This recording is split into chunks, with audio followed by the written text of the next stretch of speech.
the Cybersecurity and Compliance Podcast with Craig Petronella. Learn about the most current IT security threats in ransomware, phishing, business email compromise, cybercrime tactics, cyber heist schemes, social engineering scams, as well as hints and tips from leading professionals to help you prevent hackers from penetrating your network and dropping ransomware or malware payloads. This podcast will arm you with the best info to defend your network against the latest cyber crimes. Don't forget to like and subscribe. And now, here's your host, Craig Petronella. Welcome, everybody, to another episode of the PTG podcast. Today, it is myself and Craig, and of course, Blake. Hello. The one and only. The one and only Blake. That's right. Just me. Yep, I've never met another Blake. Yeah, so today we're going to talk about your kids, but not really your kids in a creepy way. We're going to talk about your kids and how you can teach them about cybersecurity and make it fun. I think this is going to be a good one. I don't think anybody's ever talked about this. I think we've discussed it. Yeah, I think we broached the topic a couple times. Really depends on the type of school that your kids go to as well. I think that private schools are ahead of public schools in regards to technology. Obviously, busy households that have a lot of technology and a lot of devices, a lot of endpoints, maybe Amazon Alexa or Google or whatever devices on the network, depending on the age of the kids or children in your house, will depend on a lot of different angles and factors. But I would start off with proper training. I think a lot of kids like to tinker and experiment. Maybe it's the drive to play a new video game or boredom to try to find something to do. I think there's a couple of different angles around this topic, but I would start with security awareness training. We have various curriculum that we've built for all types of scenarios and situations on our compliancearmor.com website. It's a very inexpensive but proven, audited, and effective training, not only for kids and children and families, but also for consumers and for businesses alike. Obviously, at the household level, there's probably not any really regulations or anything like that, but good hygiene, best practices with passwords. Never write your passwords down on sticky notes and keep them around the computer. But I would start from the endpoint level. A lot of families have technology that's of various age and quality. And obviously with cybersecurity, the older the endpoint, the older the device is really, as it ages, it becomes less secure. And the reason for that is the manufacturer, after a period of time called end of life, the manufacturer is no longer going to patch and update and provide security updates, which is why it's a very bad idea to have old devices on your network, because that's how people get hacked. Moving on from there, there's, I guess, a myth around people thinking that Apple devices are more secure than Windows devices. There are viruses and malware that exist for Mac as well as PC, of course. I think that it's really just a matter of the hackers are targeting by market share. They are going to write viruses and malware and various threats for Microsoft first and then adapt to other platforms like Linux and Mac. So I would start off with, if you have an old computer, now's the time, better than ever, to upgrade that device. If it can be upgraded, which means you can load new software on it, that's an option. But if it's really over 5 years old, it's not usually worth fixing or doing anything to. You're better off getting a new device. The recommendations are really personal preference around that, whether you are a Mac or an Apple fan or a Microsoft fan or maybe a Linux fan. Just really depends. But getting modern devices that are supported and making sure that they're patched and up to date, because even if you get a brand new computer, if you go down the road and you pick one up, if you have an insecure network and you plug that thing to your internet and it's unpatched, it can, right out of the styrofoam, get infected. So you have to follow a process for making sure that all updates are applied and just really be careful with that period of time as it's brand new until it's fully patched up. And then obviously enable security software. In the Microsoft world, there's Windows Defender. You can choose other products that are out there, like Malwarebytes, for example. Those are some options as well. So I guess probably most parents, what they do is they hand down their devices to their children. I'm assuming that's probably the smartest idea, maybe? Again, I think it depends on the age window. So if a parent wants a new computer and the device that the parent is using is within the warranty or support period, then that's okay to do that. But if the device is 5 years old already and then they hand it down to their kids, You're just asking for trouble. yeah, because here's the thing. You as a parent are probably not going to the same websites as kid might go to. And sadly, the reality is that a lot of hackers prey on kids and they inject malware in video games and social media sites, and different things that kids would search for or navigate to may differ from what you may navigate to. So my point is that if it's not supported and it's not in warranty, you're asking for trouble by handing it down. If and only if, and I'll say this with a caveat, maybe the kid is of older age and is quite technically savvy and can format and reinstall a modern operating system on it, like Windows 11 or Linux. Or if your kid can do something like that and modernize the software, then that's okay to repurpose. But most people and most kids, that's a lot of trouble, and that's a technical path that opens a whole new can of worms. So my point is that if you've got Windows XP, just take the hard drive out, beat it up with a hammer, and throw the rest of it away. Or use it for target practice, Take it to Goodwill or the local recycling bin. So what age do you think is the prime target to start conditioning your children into best cybersecurity practices? So I think if your kids are actively needing to use the free Google services and G Suites, or if Google is the choice of the school and that starts with second grade, then that's the time. I would say the timing is really dependent on when they go online. If they're going online before school and they're going online because the parents are busy and they need to work or they need to get stuff done, and that's kind of a here, play this game kind of thing, well, there should be some parameters set around what device they should be given and what access they should be allowed and what they should be able to do. And it should be supervised. If it can't be supervised, then there needs to be some due diligence on the parent side to make sure that the device is properly secured, patched up, and supported before just handing it over to the kid. Because otherwise what will happen is there could be a nasty malware or infection that could happen that just takes seconds. So going back to our eat your vegetables, eat more onions, it's all about the layers. Hardware layers, software layers, human layers. I heard a rumor, and I don't know if this is true, and probably you could vouch for this, but a lot of schools are starting getting kids involved in technology, and they're putting them into the Chrome OS ecosystem. I don't know if that's true. That's what I heard. Heard that a long time ago. For schools, you said? Yeah, like public schools. Little Johnny's got to do this or that or something. We need a laptop. It's a part of the checklist. So I think that's true. I think that some schools have adopted the Google Chromebook model. But I also heard, and maybe some schools do it better than others, but I heard that they caused a lot of trouble too. And what I mean by that is Chromebooks are kind of like thin clients. They're really stripped down and optimized for Google and Google's ecosystem. They're just really basic devices, typically with low CPU. They're just really stripped down to use Google G Suite and Google Gmail and other types of services. And it's fine for that. I think once you get out of that ecosystem, though, and maybe want to play a game or want to do something that's more multimedia driven, I think that's where those devices struggle. For example, running Zoom on a Chromebook might not really have the best amount of resources to properly do video and audio, as well as maybe a full-fledged laptop, for example. I remember I was at Best Buy, and this is unrelated, but still, I was going through and they have a section for Chromebooks. And I literally look over in Google somehow, some way, you probably know exactly where I'm going with this. Somehow, some way, they thought it was a good idea to make $1,000 Chromebook. I don't know. It looks like a little Apple laptop. That's $1,000.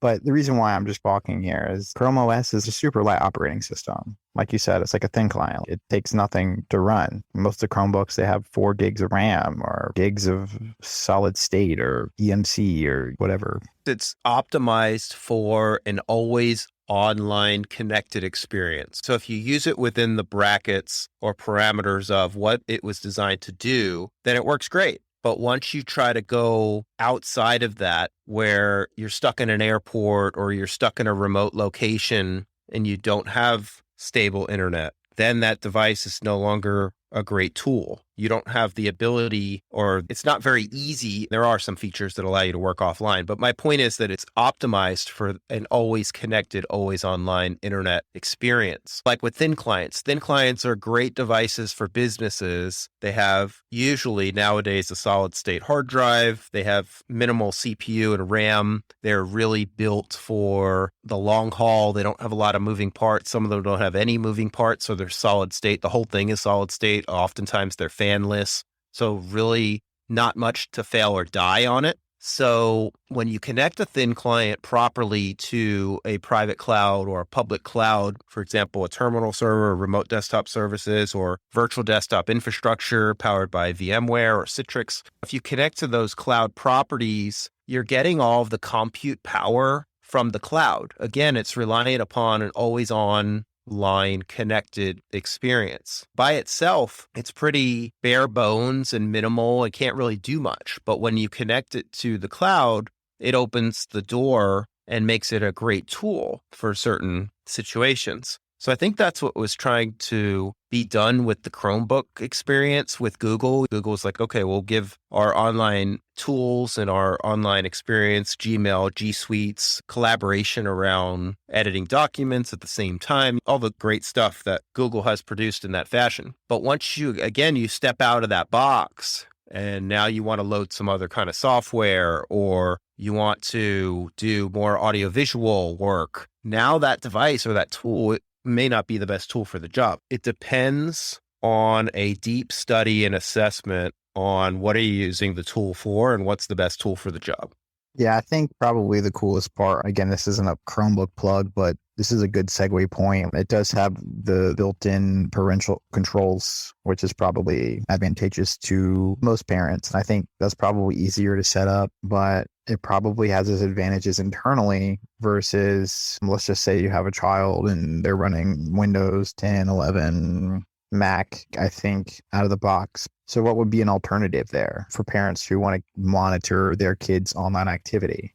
Yeah, that's a good point with the parental controls and the built-in functionality. I think that functionality is good. Oftentimes, I feel like depending on the ecosystem, whether it's Google or Amazon, Alexa, or whatever it is, I think that they give parents a decent set of tools, but none of them are perfect, in my opinion. Nothing's perfect nowadays, but I guess none of them are very granular. And what I mean by that, for my own experience with Amazon devices and Kindles, for example, Apple seems to, in my opinion, do a better job of the parental control side of things. But I think it also puts a lot of pressure on parents too, because now the parents have to have crash course on how do they configure this thing properly so that their kid could do what they need to do if they authorize it, but then not be troublesome. And I know for me, at least for personal experience, that I'm technical. The Amazon Kindle, man, that thing is a bit of a learning curve, even for me. And I guess my point is that if you have access to parental controls, definitely as a parent, study them and see what you can and cannot do with them. Sometimes there's no control that is available to do what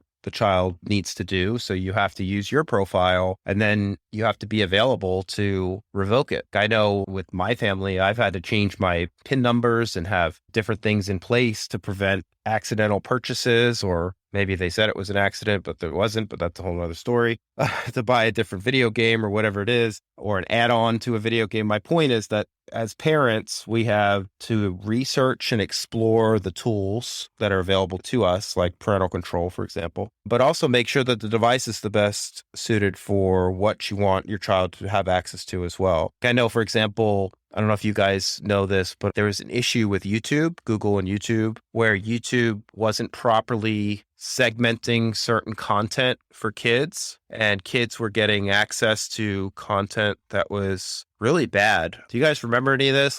I heard about it. What is the recent thing? The TikTok challenge or something? It was almost like that, only it was on YouTube. Oh, yeah. And it was suicidal kind of stuff. And it was just really awful stuff. The hackers, or the bad actors in this case, were exploiting flaws in the tagging or segmentation of what a child can and cannot see. That's disgusting. They were using hashtags and syntax. It goes outside the algorithm, apparently, of YouTube. I could be entirely wrong, but whoever was uploading the videos could mark them as kid-friendly. And yeah, it would be like creepypasta stuff or really dark, scary stuff. That can really mess up a kid. Yeah, as a parent, when you give technology or a device to your child, there's some responsibility that the parent has to have. And sadly, you can't trust the make, model, or manufacturer of the endpoint or device to do that job for you. It's really a responsibility at the parent level to still police and monitor. One of the recommendations that I have is have the device in an area where you are as a parent, so you can kind of glance over and see what's happening, because kids are curious. They're going to want to click on stuff that pops up, and sometimes those pop-ups are not necessarily good pop-ups. So my point is that the parent can catch things at the human level that maybe shouldn't have happened at the technological level because of parental control, but maybe there was a flaw in it. So my point is you can't overly trust a parental control to do a human's job. That makes sense. Right. Something too that I guess this is my experience, right? Because I grew up on technology. I grew up in the age of computing. My parents never monitored my internet. I could do whatever. But something that never really dawned on me until now, and I think maybe because I grew up in the computing boom, but at the time there wasn't a lot of research about how damaging computers are or technology. Cell phones, tablets, they're everywhere. You know how damaging they are to your eyes, laptops, and posture. I grew up living with these things and living on these things. And now at 32, I feel like death. Well, that's pretty bad. That took a turn. Blake, stop what you're doing right now. Call 911 and go straight to the hospital. No. Think about it, though. So posture, right, is really important. Physical, mental well-being and blood flow, blood circulation, yada, yada. Yeah, that's a really good point, too. Within the past 3 to 4 years, they started figuring out about the blue light that affects sleep rhythm. So these are things that nobody talks about unless hey, look, little Timmy, don't use your phone an hour before bed. Well, that's because with Facebook, for example, and the social experiments, everybody's a guinea pig. Yeah. Right. The founders claim they didn't anticipate or know that when they released their platform that it would have negative impacts of depression and all sorts of stuff on kids and minors. And you're absolutely right. Back when I started, my parents didn't really police it, really for TV back when I was growing up. I remember watching all sorts of stuff. Well, and Craig, we're similar ages. And I know I did not experience the internet for the first time until I was 15. And I was like, this is crazy. I can talk to people all over the world. What is going on? And so, yeah, my parents didn't even know to monitor the internet. Well, they probably didn't know the capabilities of it. Exactly. Yeah, exactly. And I think that probably makes a difference. I think nobody knew. Nobody knew. People just realized how powerful this is, how you can connect people. And then essentially you're inviting intruders into your home now. Yeah. If you think about it from this perspective, everybody who's got a computer now has a gateway into their personal, private, in their home. Hackers can get in without having to have a key. Before computers, people had to physically break in, but now you have an access point for people with bad intentions. Yeah. But yeah, I just don't think anybody could have predicted how computers can be so integrated with everything now. I think about IoT. Mm-hmm. Now everything is Wi-Fi connected. Everything. Cars.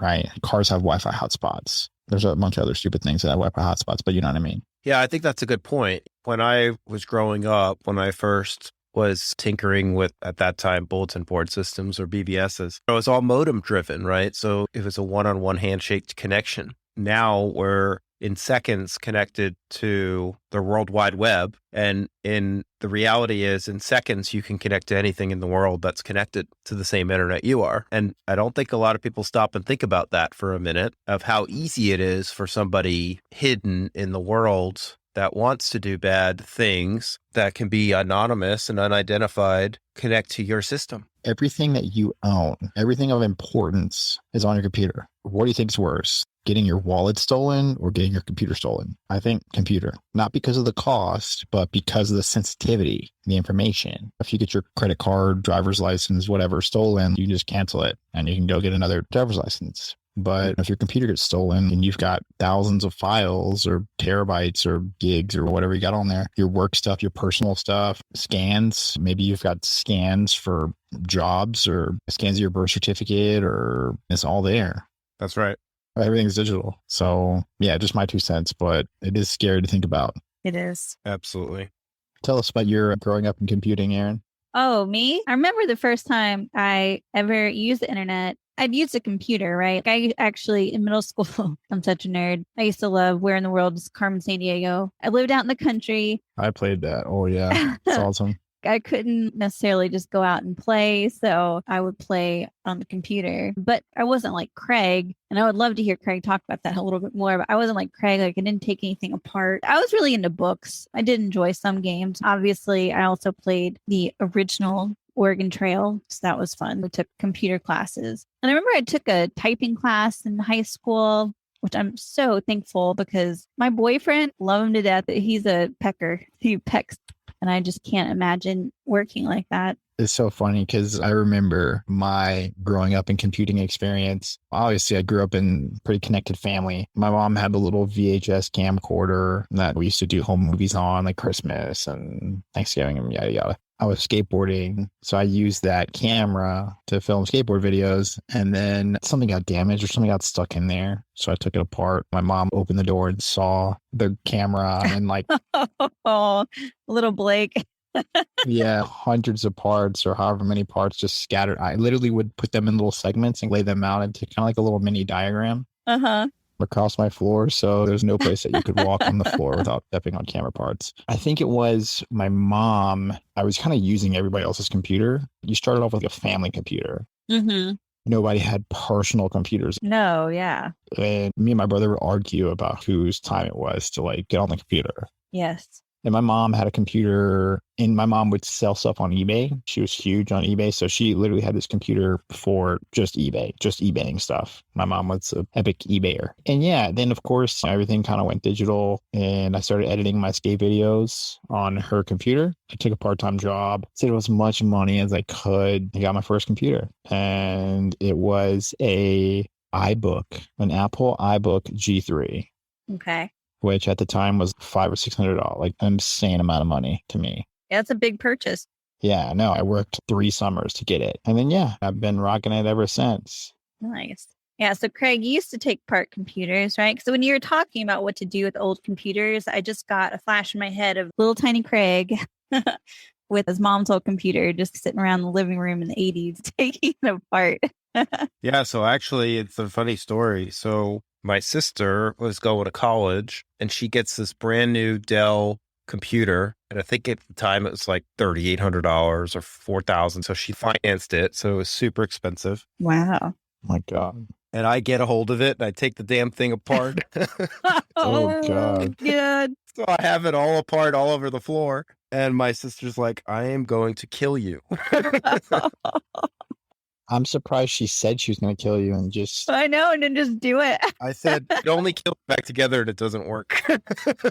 So I put it all back together, and it, of course, worked fine. But I wanted to learn about it and figure out how it worked and everything. And after my parents saw that I was able to disassemble the whole damn thing and put it all back together. They're like, maybe we should encourage this. Yeah, they ended up buying a computer for the quote unquote family. And they kind of got ripped off. At the time, there were a lot of companies that were building computers. And most people, I would think, that don't know a lot about something, it's easy for that to happen. I was grateful to have anything. So I took that thing apart, and this is how I show my gratitude. That's right. Yeah. And learned about how the video card and all the components worked and everything, and started upgrading the components to make it more powerful and do what I wanted it to do. I liked video games at the time. So I actually started on a Commodore 64 that my brother had, that my family bought. And you literally had to type in load, quote, and commands to make the thing work. And it was a floppy disk type setup. I don't know if you remember floppy disks. Oh, yeah. Well, I'm not that much younger than you.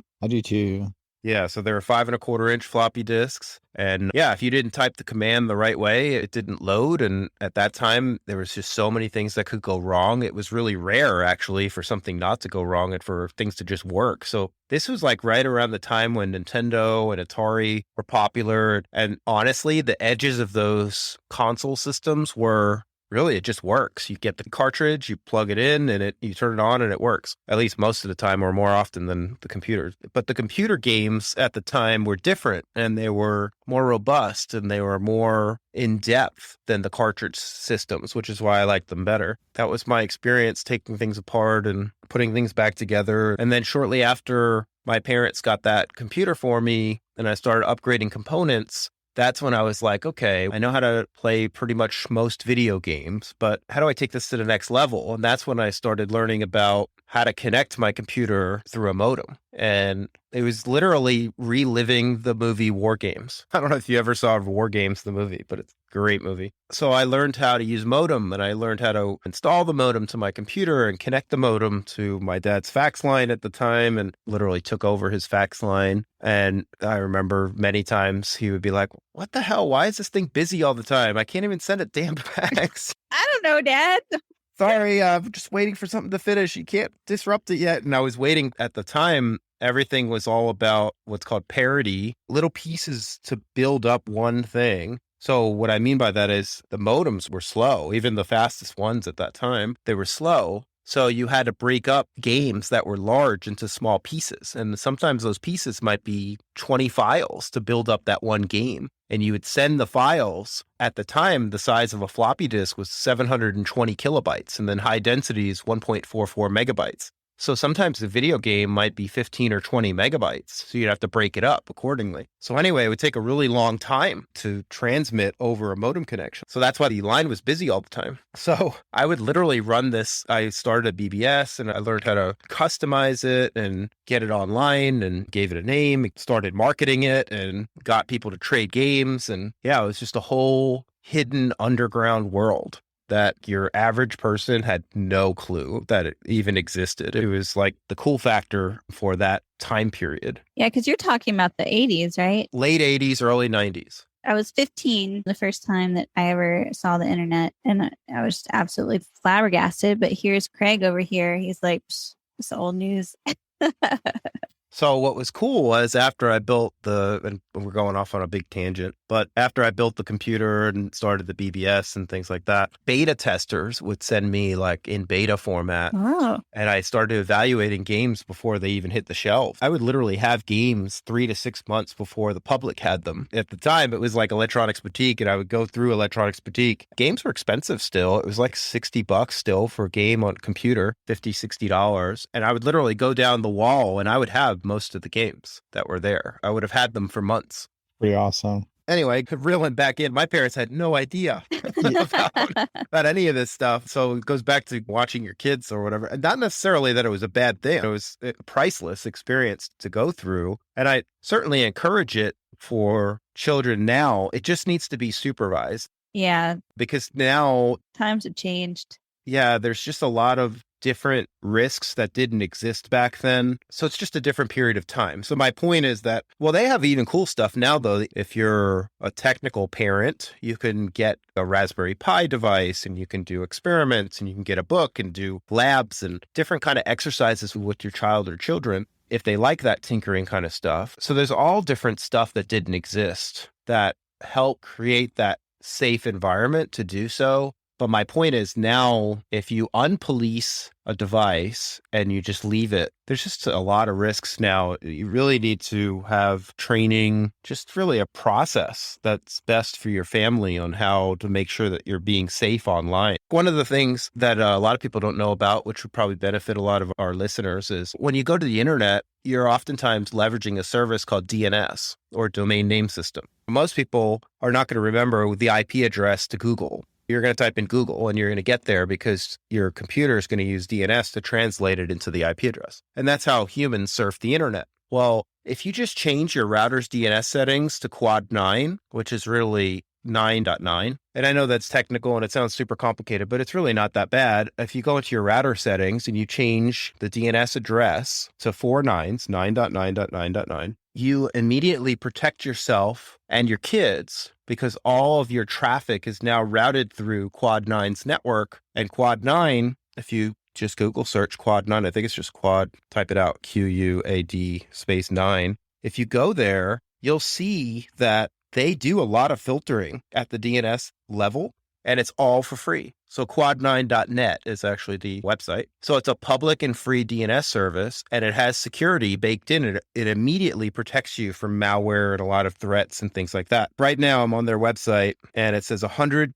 million with an M, are average daily blocks. So they're blocking 100 million plus malware threats, 20 plus threat intelligence providers, 150 resolver clusters in 90 different countries. So if you just listen and you did this one thing, this one layer, as we call it, eat your onions, this is a huge layer to protect you and your family. But this is why it's so important to do training to stay on top of this stuff. And you can get your training at compliancearmor.com. It's inexpensive, but it's priceless because you learn about these little things that can be done oftentimes for free. And it's just a couple settings changes and you're off to the races and you have a much more secure experience. That's really good advice. Yeah. Yep. And a great way to help protect your family. We kind of obviously showed our growing up in computers. So it felt like a tangent, but it really wasn't, in my opinion. And this is, let me reel it back in here. But when we grew up in computers, it was exciting. It was an exciting place to be. It was an exciting space. It was exciting technology. It was emerging. And now it's just scary. Yeah. Yeah, that's a really good point, Blake. I think it's only scary to the people that are aware. If you ask your average kid, do you think the internet's scary? They'd probably say no. Right. They don't understand. That's right. They don't know what can happen on the internet. There's a lot more insidiousness. I bet you if you ask that one kid or maybe several kids that stumbled across a YouTube video Oh, yeah. that was supposed to be YouTube Kids and saw something like Slenderman or something, he's going to say yes. Not to make it dark or whatever, but did you hear there's these middle school girls? They're like 12 or something. I watched the film on that. Yeah, the documentary. Yeah. Terrible. The girl, did she end up dying? No, she didn't die. Yeah, they like lured her for Slender Man or something. Yeah, there we go. These two girls read about a story on the internet in a dark place, and then they lured this girl out into the woods to try and kill her because the internet said so. Oh my gosh. Yeah. This is a few years ago, too.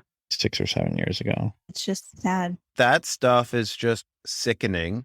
It is. But it's also, for a parent, really difficult to track that. You literally would have to be doing active surveillance to know and to be able to intercept. Your kid is probably not going to talk to you about all the stuff that they do on the internet. And I'm not saying that you shouldn't trust your kids. I'm just saying it's not really about that. It's that you can't trust everyone else on the internet. My point, though, is that there are technologies and there are solutions that we have experience with to do the surveillance in a way where you would know about something like that. We're reliant upon the FBI and a lot of law enforcement to intercept these types of things. But I think we as parents need to do more too, because if we are able to intercept something like that and then hand it to the authorities and say, look, we created a honeypot and they almost lured my kid into this situation, go arrest them. That would, I think, for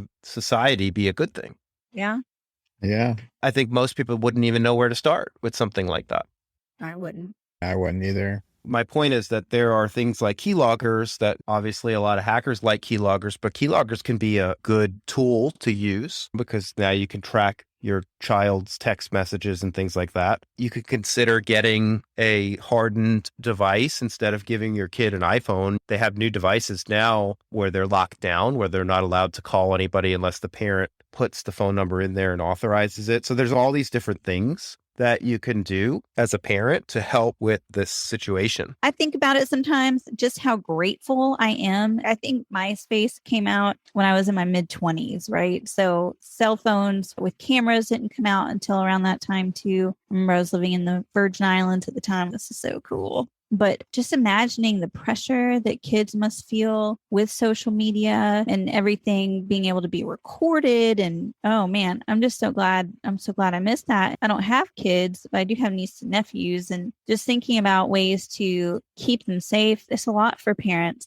I imagine that's a real challenge on a regular basis. Oh, absolutely. What do you teach your kids about the internet, Craig? Stay away from social media. I was curious too. You've talked about like how you limit your children to the devices that they can use and the frequency at which they can use them. So maybe you could elaborate on that. Yeah, I think every situation's different, and there's no necessarily right or wrong way to do it. It's really personal and individualized. But for me and my wife, we allow them screen time. We don't even allow it every day. On the weekends, we'll let them watch like a show on TV or something on their Kindle or on their iPad or whatever device. And it's usually no more than an hour. And that's it. I've heard other parents tell me similar things, but when a kid plays a video game or watches a show, it actually changes their behavior depending on what it is. Sometimes the brain releases dopamine and that affects their behavior. For example,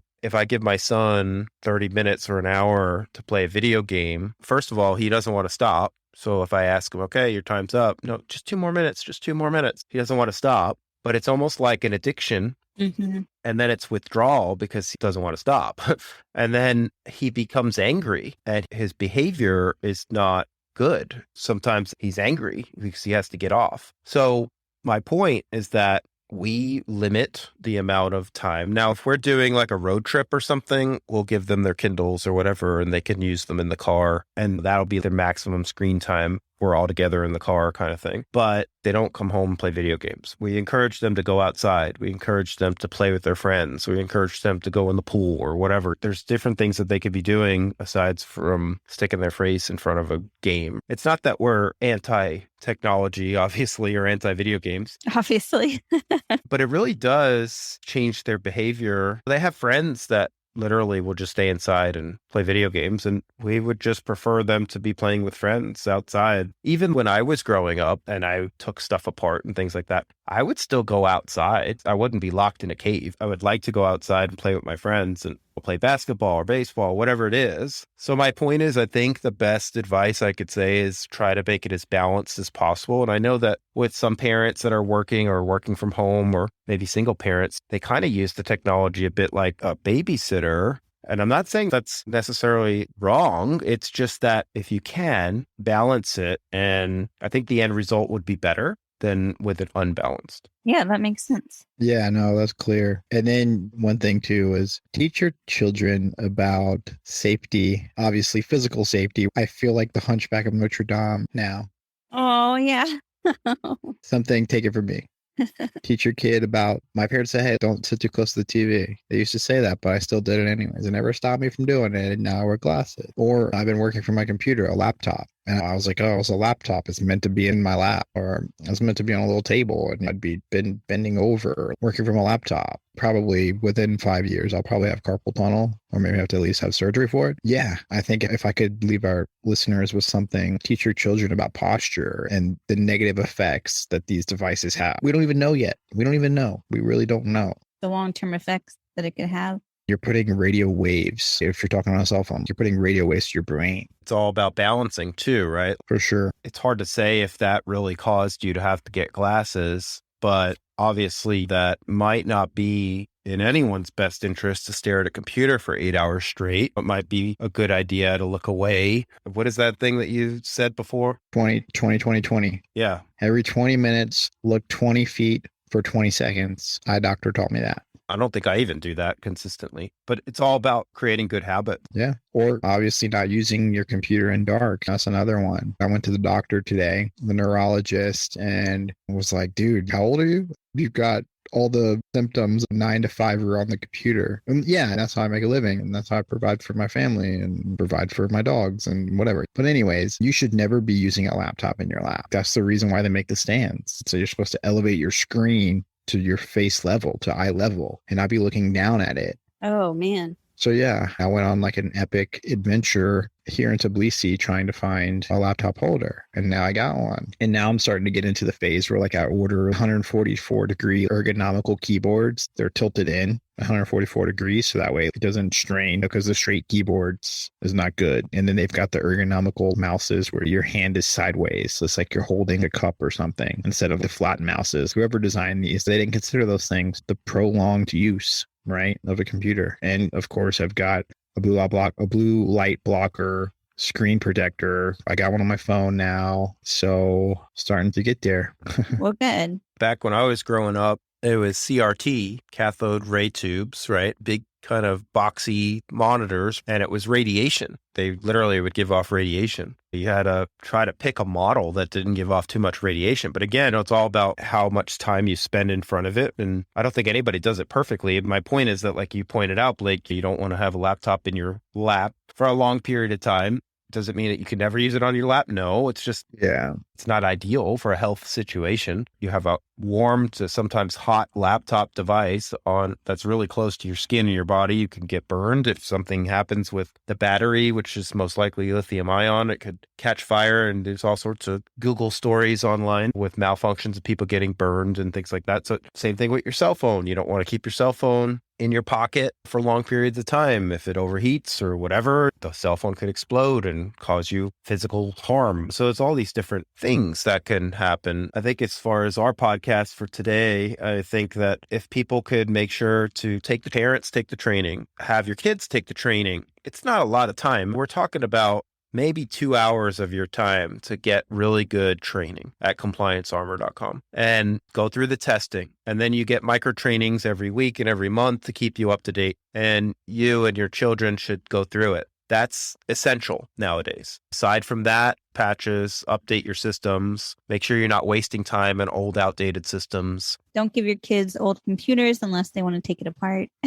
Yeah. And here's another thing too. Don't give your kids, or don't give anyone, your old computers or devices without proper sanitization. And what I mean by that is you don't want to give your computer that you were maybe doing banking or financials on, and if you don't know how to properly sanitize it and format it and do all the work to prep it, that's how people steal identity as well. They'll garage sale it or whatever. And so you need to make sure you remove the hard drive, or you physically destroy it, or you pay for a certificate of destruction from a company that's well known and reputable that can give you the attestation that it has been properly destroyed. Personally, for me, I just rip the hard drive out and I keep it. Something I was just thinking about too, and Erin, if we wind back the clock, and this is probably going to be counterintuitive to how Craig got into cybersecurity, but if you see your child taking apart an electronic device, stop them immediately. The reason why I say that is because there is power supplies in there. I was looking at one of the iFixit tutorials for a MacBook, and some of the MacBook or some of the Mac computers, like the iMacs and stuff, they have a 280 or something watt power supply, or 400 watt power supply inside of that computer. So Oh, wow. if a child touches the wrong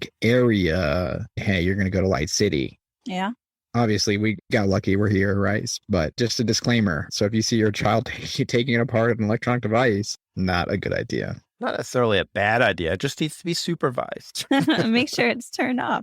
Let them take apart and let them get a can of kit. Let them get a can of kit that doesn't have a power supply, and let them build a little Raspberry Pi. There's safe ways to do it. But yeah, you're right. And then, get monitoring software so you can see what's going on, time usage, and where they're visiting and where they're spending their time. I remember back, I think it was like 20 years ago now, when I got certified from WebSense. And WebSense was technology. It was like brand new stuff back then. And it was surveillance technology for businesses to monitor their employees and make sure they weren't going to social media or whatever. Online shopping, I think what it was 20 years ago. Social media wasn't really a thing yet. So anyway, we would install this stuff. And oftentimes, a lot of businesses, they would just install it just to kind of monitor and kind of see, do we have a problem at our company or not? And it gives them that depth and visibility. And it's just so interesting. The people that you would think wouldn't really do that do it. It's just an eye-opening experience. So that might be kind of a way to start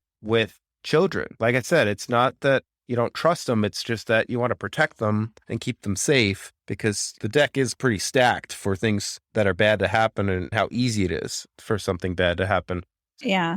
So in my opinion, I don't think it's a bad idea to have technology like that to tell you what's happening, where people are going or where your kids are going or whatever. But yeah, it's different for everyone. It's a personal preference. It's balance. There's a lot to it. But there are solutions like Quad9, like I recommended earlier, that are good solutions. Now, you don't get any kind of granular control with Quad9. Quad9 is free. So if you want granular control over, hey, I don't want my kid to go to weapon websites, or I don't want my kids to go to the bad websites or whatever, you can get that granular control with different kinds of filtering technologies. But the free stuff, it is what it is. You don't have any control over it, but it's better than nothing. Yeah, we had a podcast where we mentioned encrypted DNS. And if you get encrypted DNS from us, it was like the 5 cheapest things you can do to secure yourself today or something. It's around $120 an endpoint per year. Oh, okay. Yeah.